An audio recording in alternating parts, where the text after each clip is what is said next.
Las construcciones de la antigua Roma han perdurado durante miles de años, mientras que hoy en día la vida útil de los edificios no supera los 200 años. Les contaremos sobre el mágico hormigón de los romanos, las increíbles soluciones de ingeniería en la construcción, y al final descubrirán el ingrediente secreto que permitió que sus edificaciones resistieran milenios. Miren hasta el final.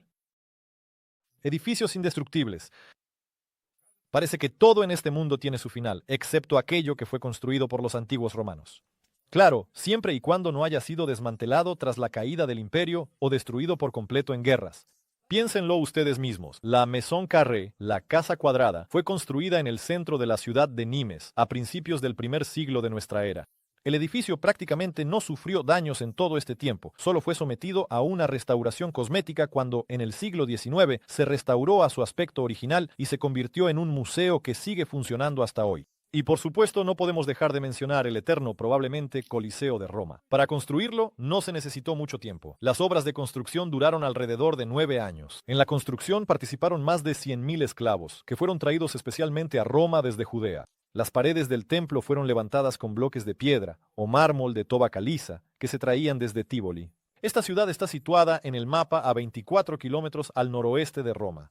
Para la construcción de las paredes interiores también se utilizó ladrillo y toba. Los bloques de mármol y piedra estaban unidos por pesados cables de acero. Si esto aún no les parece suficiente, recordemos la Torre de Hércules en la ciudad de La Coruña, que actualmente pertenece a España. La construcción sobre la alta roca apareció ya en el año 117 de nuestra era. Actualmente es el único faro en funcionamiento construido por maestros de la antigüedad, y en su interior se conservan estructuras de principios de aquel milenio. Y hay decenas de edificios como este. El secreto de su durabilidad reside exclusivamente en las soluciones de ingeniería, de las cuales hablaremos hoy. Las carreteras de Roma. Y lo primero con lo que nos gustaría empezar es con las carreteras, porque para construir edificaciones tan monumentales era necesario transportar materiales, y gracias a las carreteras esto se hacía mucho más fácil y rápido. Al igual que los edificios, fueron construidas con tanta calidad que muchas de ellas todavía pueden usarse hoy en día. Primero se excavaba una zanja de aproximadamente 1 metro de profundidad, luego se colocaban grandes bloques de piedra en el fondo de la trinchera, y el espacio restante se rellenaba con una gruesa capa de grava. La capa superior se cubría con losas especiales con protuberancias por las que podía escurrir el agua. Como es sabido, los ingenieros del imperio insistían en la construcción de carreteras exclusivamente rectas, lo que requería enormes recursos para limpiar el terreno por donde pasaban estas vías, pero permitía reducir significativamente su longitud y al mismo tiempo aumentar considerablemente su durabilidad general. Pero si las carreteras ya nos sorprenden, ¿qué dirían de la siguiente tecnología romana, que claramente estaba adelantada a su tiempo? Molino en construcción. La Sierra Molino era un claro ejemplo de la sorprendentemente compleja tecnología de construcción creada en el Imperio Romano. Consistía en una sierra de movimiento alternativo accionada por la fuerza de un molino de agua. La sierra podía cortar grandes cantidades de madera o piedra, ahorrando así un enorme esfuerzo. La rueda hidráulica estaba conectada a un eje, que a su vez estaba unido a una o varias sierras accionadas por un mecanismo de manivela. La sierra más antigua conocida fue la de Hierápolis, construida entre los años 250 y 300 de nuestra era. Esta fue la máquina más antigua conocida en la que se utilizó un mecanismo de manivela con biela.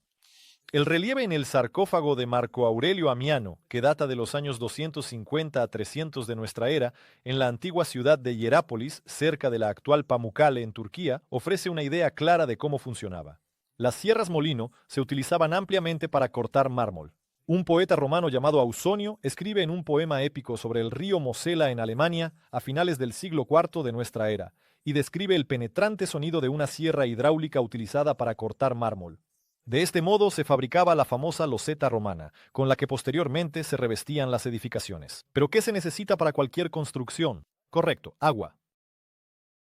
El acueducto. Al igual que las carreteras, los acueductos de longitud fenomenal se convirtieron en una tarjeta de presentación y en un verdadero prodigio de la ingeniería en la vida de los romanos. Una de las limitaciones para el crecimiento de las ciudades antiguas era la imposibilidad de acceder al agua desde cualquier punto de la ciudad, y este problema fue resuelto. Los acueductos romanos constituían un sistema complejo, con una extensión de más de 400 kilómetros, que suministraba a la ciudad agua limpia, tanto potable como para uso técnico, permitiendo que se expandiera no solo a lo largo de los ríos, sino también hacia terrenos favorables para la construcción. A veces se construían acueductos a presión con una pendiente más pronunciada. La mayoría de las tuberías estaban ocultas bajo tierra, siguiendo los obstáculos naturales del terreno. Las colinas y montañas generalmente se rodeaban y solo en raras ocasiones se excavaban túneles. Los valles profundos, al cruzar depresiones del terreno con un desnivel de más de 50 metros, se salvaban mediante puentes o el agua se conducía a través de tuberías de plomo, cerámica o piedra, llamadas sifones invertidos, pero normalmente se ocultaba el acueducto dentro de los propios puentes, tal como se hace en el mundo moderno.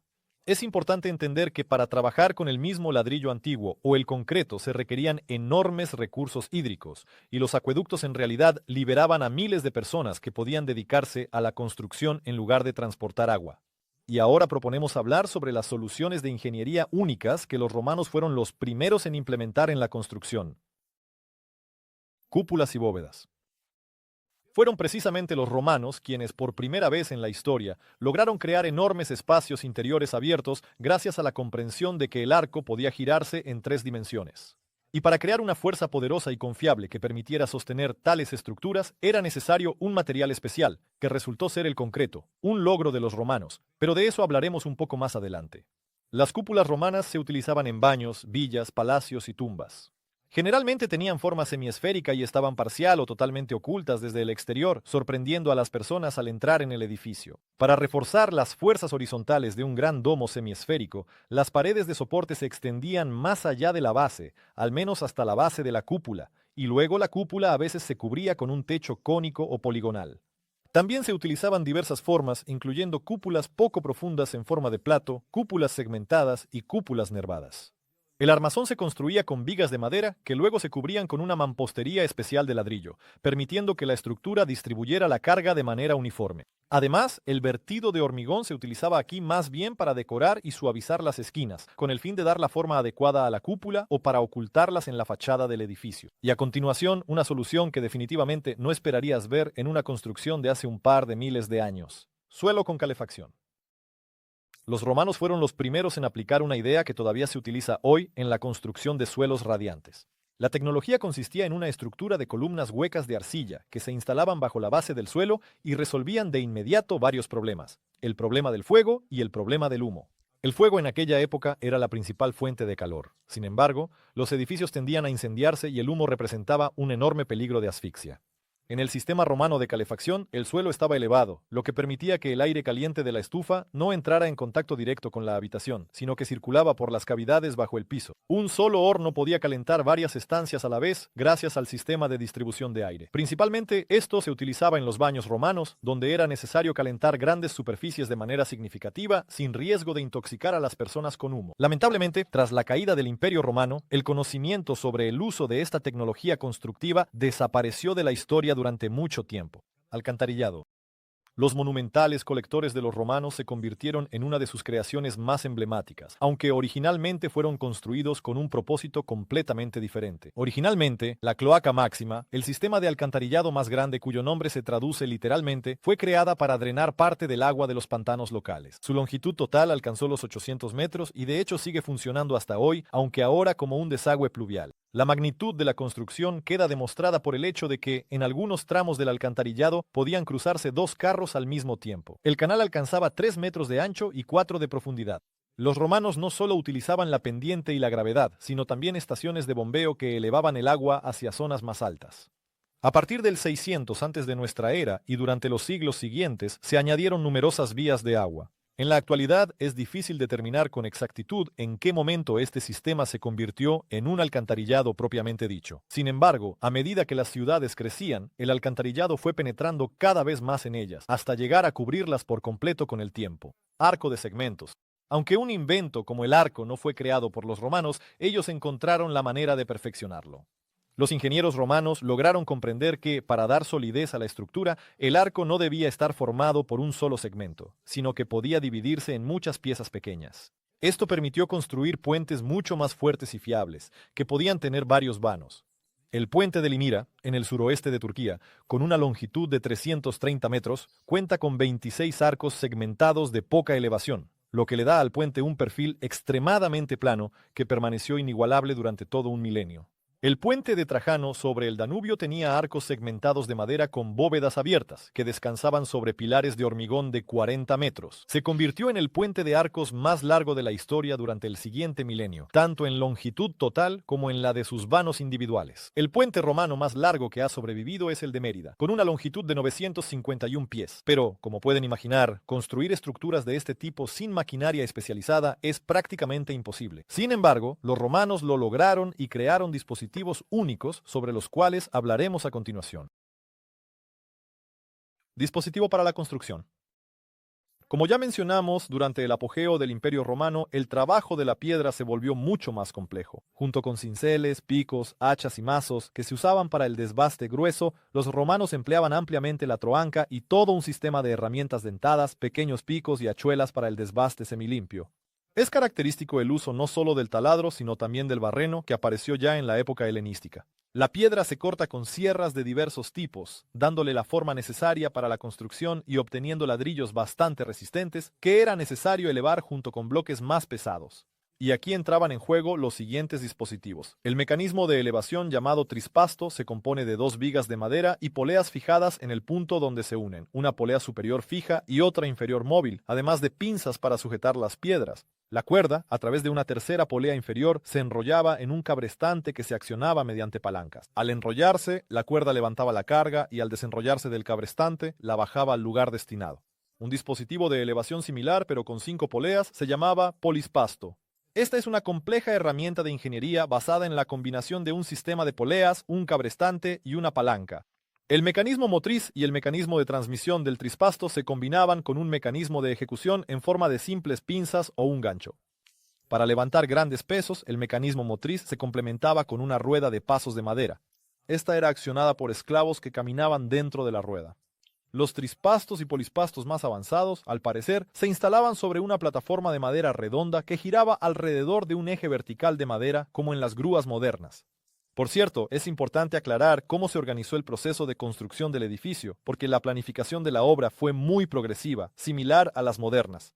La organización del trabajo en las obras de construcción en Roma. Si en los detalles de las técnicas constructivas se manifiesta su característico espíritu de economía, en la organización general del trabajo resalta su genio organizativo. La distribución metódica de las responsabilidades no había alcanzado tal nivel en ningún otro lugar. Para cada tipo de trabajo existía un taller especializado de obreros con una cualificación y tradiciones determinadas, y un estudio minucioso de los grandes monumentos arquitectónicos nos convence de la sistemática división del trabajo entre estos turnos de trabajadores, que tenían funciones especializadas claramente delimitadas. Este sistema se manifiesta de manera especialmente clara en la decoración de los cuerpos de los edificios. Existe una cantidad extremadamente reducida de edificaciones, como por ejemplo el Panteón, en las que las columnas se instalaban al mismo tiempo que se levantaban los muros. Por lo general, las partes decorativas se preparaban durante la construcción de los muros y se instalaban posteriormente, lo que ofrecía una gran ventaja en cuanto a la rapidez de la edificación. Los romanos primero levantaban los edificios, y luego, con la ayuda de grapas, colgaban el mármol en las paredes, o bien las cubrían con una capa de estuco. Este método es inevitable en la arquitectura donde la estructura maciza no se presta al tratamiento artístico, pero tuvo las consecuencias más lamentables desde un punto de vista puramente artístico. La costumbre de los romanos de considerar por separado el acabado y la construcción de los edificios llevó inevitablemente a que empezaran a considerar estos factores como completamente independientes entre sí. El acabado se fue convirtiendo poco a poco en una decoración arbitraria, y los edificios, en los últimos años del Imperio Romano, resultaban más estandarizados y aburridos que al amanecer del Imperio. Y ahora hablemos del invento más importante, que revolucionó las tecnologías de construcción de aquella época. El famoso hormigón. En nuestra época, el hormigón se utiliza en la construcción a cualquier escala y en todas partes. El hormigón de la antigüedad consistía en una mezcla de ceniza volcánica, grava, cal y arena. El hormigón permitía moldear cualquier forma y era extraordinariamente resistente. Inicialmente, los arquitectos romanos lo utilizaban para fundir las bases de los altares. Sin embargo, en épocas posteriores se realizaron todo tipo de experimentos con este material, cuyo resultado fue la aparición de maravillas como el Panteón, la mayor estructura de hormigón sin armar del mundo, con 2000 años de antigüedad.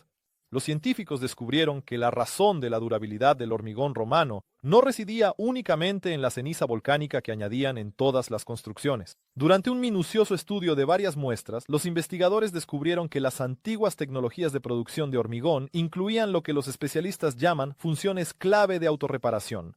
Este término se refiere a diminutos fragmentos de un mineral de color blanco brillante conocidos como clastos de cal. En términos sencillos, pequeños trozos de cal viva que se encuentran en abundancia en las muestras de hormigón romano.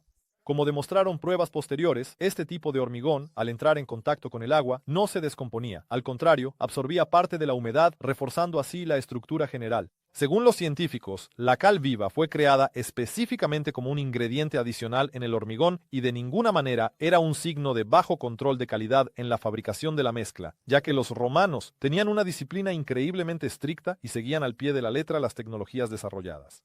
En una sociedad militarizada basada en el trabajo esclavo, simplemente no se podía permitir que alguien hiciera un trabajo deficiente, y menos aún en la construcción de cada edificio. El Imperio Romano utilizaba tecnologías de construcción increíbles, que siguen siendo relevantes hasta hoy, y gracias al estricto control de calidad y al cumplimiento de las técnicas, los edificios han perdurado durante milenios. Y en esto tenemos mucho que aprender. Gracias por ver el video.